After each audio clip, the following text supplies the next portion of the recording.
Se você está pesquisando sobre o transplante capilar, tem alguns pontos importantes que você precisa saber. Eu sou o Dr. Alberto Ozaki, faço exclusivamente a técnica FUE desde 2017 e já fiz mais de 2.000 transplantes em minha clínica. Sou médico formado na USP, com residência em cirurgia, e meu consultório fica no Morumbi, em São Paulo. O primeiro ponto é que algumas clínicas estão dizendo aos pacientes que o resultado do transplante depende exclusivamente da fisiologia. E isso é mais ou menos tirar a responsabilidade do médico e colocar tudo em cima do paciente. É claro que a fisiologia é importante, mas logicamente que a técnica, a experiência do médico e o fato do médico fazer o transplante bem feito contam muito mais. Outro ponto que tenho visto bastante é que algumas clínicas não estão colocando a quantidade de fios combinada com os pacientes. Então você vai ouvir algo parecido com: vamos colocar o máximo possível, ou que tudo vai depender do dia da cirurgia, o que não é exatamente garantir a quantidade exata de fios. Na minha clínica eu tenho uma abordagem diferente, eu sou uma pessoa muito honesta e transparente, e por isso eu já digo ao paciente a quantidade de fios que eu vou retirar e implantar. E isso está em contrato, eu assino e o paciente assina também. Então isso dá muita segurança ao paciente que quer fazer o transplante comigo.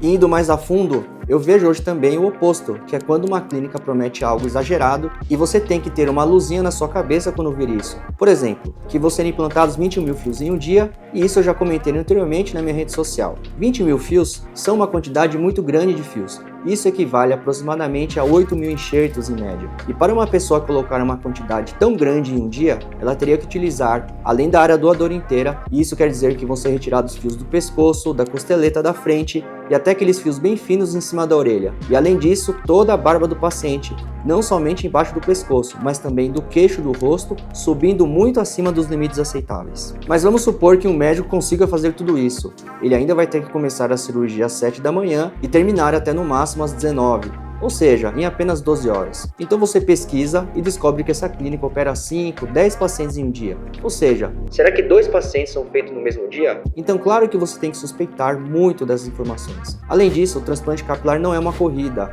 uma competição de quem faz mais rápido, mas pelo contrário, é quem faz melhor, com mais técnica, com mais cuidado e com mais ciência. Há alguns meses, algumas clínicas estão divulgando também o transplante capilar sem raspar. E eu gosto dessa técnica, eu faço para alguns pacientes que me solicitam, mas você tem que entender uma coisa sobre essa técnica. Falando primeiro da área doadora, a ideia de não raspar o cabelo surgiu para que uma pessoa não aparente ter feito o transplante, mas isso só vai funcionar se a pessoa precisar de apenas 3.000 fios para o transplante. Se a calvície é muito avançada, por exemplo, se as entradas são maiores do que 3 centímetros, já não vai funcionar. 3 centímetros equivale a aproximadamente 2 dedos. Um dedo em média tem 1,5 centímetro e algumas vezes até 2 centímetros. Não existe dedo de 1 centímetro, somente se for uma criança. Então, se a entrada é grande, com certeza essa cirurgia sem raspar não vai funcionar, porque eu vou ter que extrair uma quantidade de fios muito grande e mesmo que você não raspe o cabelo, vai ficar aparente na sua área doadora. Agora vamos supor que eu possa raspar mesmo a área doadora ou que você precise realmente de uma quantidade de fios maior. Então eu posso fazer uma coisa bem legal, que é raspar somente a área doadora e eu não vou raspar em cima, onde eu vou implantar o cabelo. E isso vai funcionar muito bem, porque em 2 semanas, no máximo, sua área doadora já estará normal se eu utilizar uma técnica específica de extração. E agora falando um pouco de calvícies bem avançadas, grau 7, com pouca área doadora. Esses são os casos que eu mais opero, então é importante você assistir até o final, porque eu tenho muita experiência nesse assunto. A calvície grau 7 é difícil de resolver quando uma clínica não tem experiência. Não pode haver desperdício de fios e você vai ouvir frases como: seu caso não é possível de fazer ou eu vou resolver tudo em uma sessão. Então as duas opções são muito duvidosas e você tem que desconfiar, porque é claro que é um caso difícil. Então veja alguns resultados que eu tenho no meu Instagram, dralberto.ozaki, e você verá como é possível resolver sim, porém, se feito da maneira correta.